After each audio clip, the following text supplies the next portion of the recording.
people will stop and say things, and we'll encourage them to call in so that you can share with the greater community. And of course, Dr. Sharron Clayton is here. Good morning. Good morning, Lou, and good morning, Radio Land. It's Yes. a pleasure to be here. All right. Well, as usual, we think about what's today's topic. Actually, there's always some topics out there, but we're wanting to invite the community to be a part of that. Nobody can tell our story like we can, and we should not allow other people to define who we are. That was one of the messages, Sharron, that Jimmy left with us. Don't let anyone define who you are. That's you need exactly to do right. that for yourself. And sometimes to do that, we need to open up and stretch out a little bit and find out mostly that if you've got a problem, you can believe that there's a whole lot of other people got your same problem. That's right, that's right. And we don't need to feel so alone, you know, that I'm the only one that this is happening to.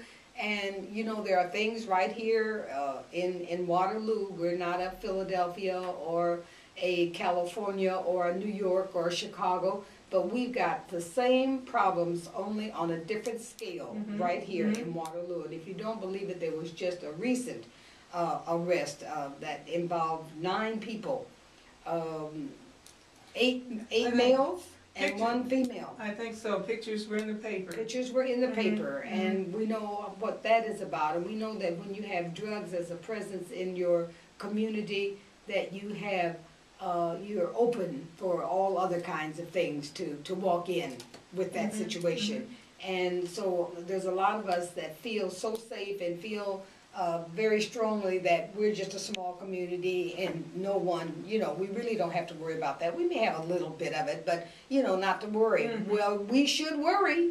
I think so. I think so. And Lou, you know, across the country, whenever something very tragic occurs in a community, someone inevitably will get on the news and say, we never thought it would happen here, you know. Exactly. And, that's right. Once again, though, you know, it's that old mother wisdom that has been passed on to us. Someone often would tell me to read the handwriting on the wall. Read it. And not ignore it, you know, That's keep right. the picture in front of you. That's right. Because one incident by itself, you say this is isolated. Then you see another incident and another incident. And it's not long before the things that happen on a national level will find their way into this small community too. And because we mirror that segment of humanity. That's right. We're not devoid of it. We're not absent of all of those That's other right. parts. And so we really do have to remain vigilant here. These are tough times, Lou. They are. I mean, the unemployment rate nationally has gone up to 8.2% today. There were only 69,000 jobs, or 59, produced in May. And I think that's part of a conspiracy leading up to the election, but that's a different topic.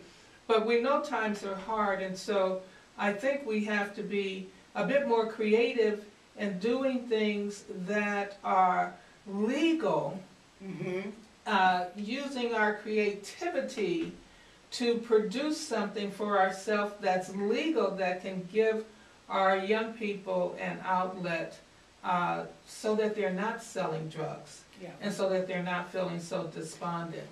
But drugs are certainly a part, but parenting is also a part. Absolutely. You know, sitting around all day going, woe is me, woe is me. Yeah. Kids Texting. Another, you know, thing that's got us going now. Everybody's so busy texting and you know, doing Facebook and all of those things. There are some points and some really bright stars I've seen across the country where kids and adults have gotten together to produce some wonderful programs. Absolutely outstanding. You know, this saving pennies, doing penny trusts, collecting pennies, and then looking at what the community needs and providing grants to. I mean, young kids are collecting hundreds of thousands of dollars.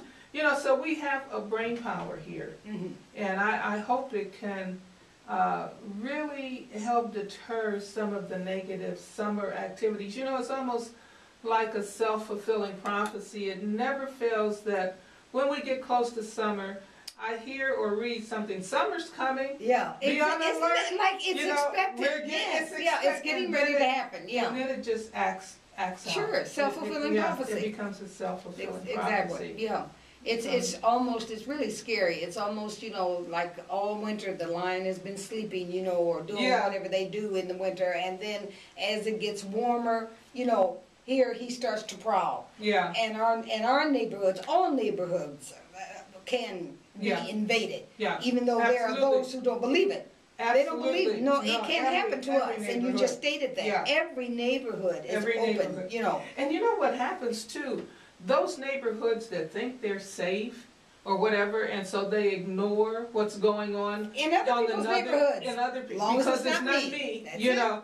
And the That's next right. thing you know, it's you. You know, we can look at some of the social issues. Take for instance teen pregnancy, when it was just located and it was blown up in the That's black right. community, and boy, look at those young people having babies. Then what happened? It came to the white That's community right. too, and then they started putting health centers in the Certainly, schools, and they started certainly. doing, That's you know, exactly what so happened. it's not like always over there. No.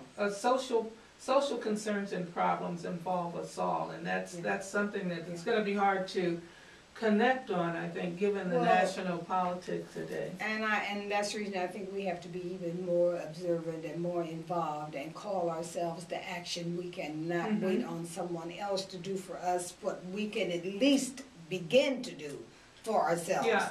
And what you were saying about how this creeps from one neighborhood to the next, unsuspecting to others. I can remember my mother so many years ago. She's been dead about almost 40 years now.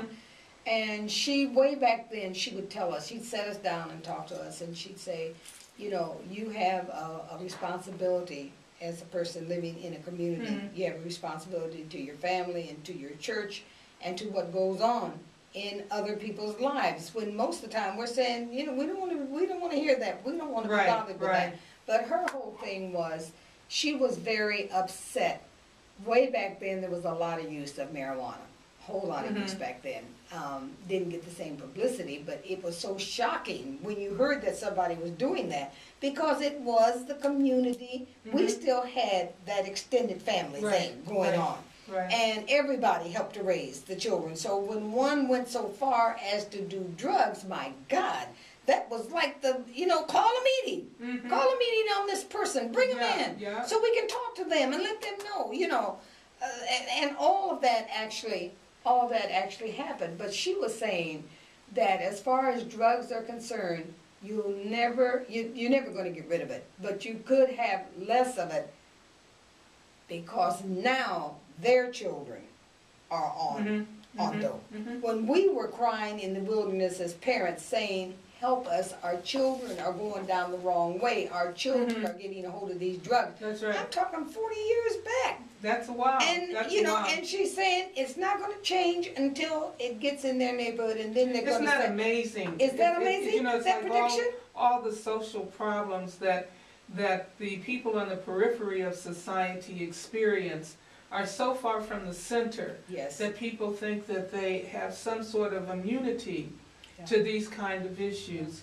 Well, Social you know, problems are human problems. That's right. You know? And right here, staring us in the face is another example of that, because of what's happening in our schools and our children not being able to read, talk about passing them on. All those kinds of things are now with us. But it didn't start to happen until it got in the white neighborhoods.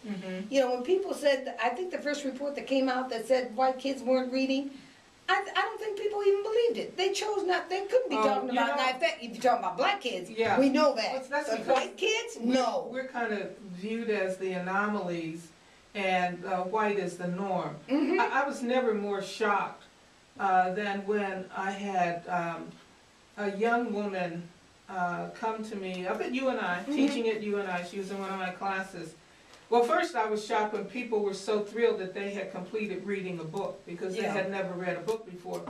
But when I had students tell me that they didn't learn to read and start reading until they were seniors in high school. Isn't that amazing? And then they're in classes where now these were not black children, you know, these were our young white kids from these small towns where if you're cute, you're good, you're in sports, etc. The school system knows you, Works you know. for you, on your behalf, but there are kids who can't read. Can't get it. They can't read. And because they can't read, their writing isn't as strong as it should be. Right. It's not that they can't, it's that they didn't learn how to read. And this is a huge problem, you know.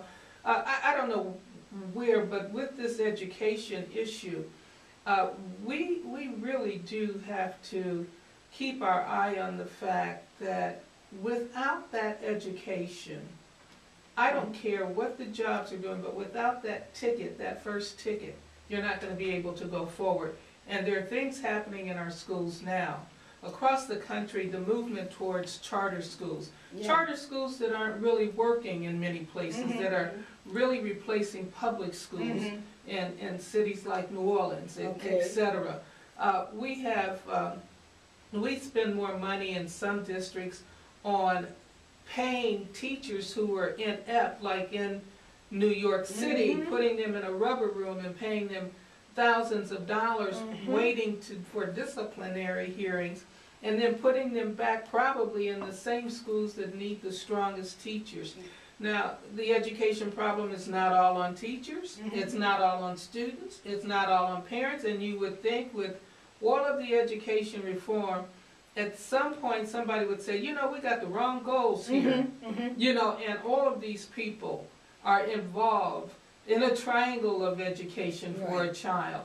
And all of us have, it's just incredible to me, you know, what's going on in some of our schools and how we are basically turning our children over to the enemy to have them disserviced in many of our schools. And I use that term based on a text that was written by a psychologist out of Chicago who's no longer with us. His name is Bobby Young, but he said we're the only people that will turn our kids over freely and not monitor what's being done to them. Exactly, and if you remember, he's from back in the 60s and 70s. He was the great diet guru.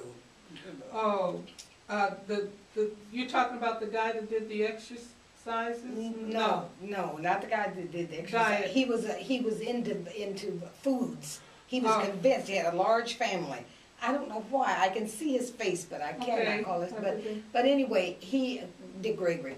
Oh, I was going to say I'm 77. I thought I lost it. 60s. Dick Gregory. Yeah. Remember that? Yeah. And how he came and I heard him give a speech one time, and one of the things that he said, people thought it was funny, but when he finished, it was not funny anymore. He was talking about how parents needed to take more care of their children, needed to be more in line with what they needed as children and so forth. And he says, and by the way, I know some people that if you came to their house and said you was going to take their dog and put it in the army, put it in harm's way, they'd shoot you. You know, he was just saying, how are we thinking? You think more about a dog than you think about a child? You know, and that might sound way out there, but it's not. It's come to pass. And our children, if you cannot read, Sharon, you might as well go home and just watch the soaps. Or whatever. You can't do it. You can't do anything else. Yeah, you just cannot watch reality shows. That's right. Lou, you know, you mentioned Dick Gregory, and I know you recently celebrated a birthday. A happy birthday to you, and you.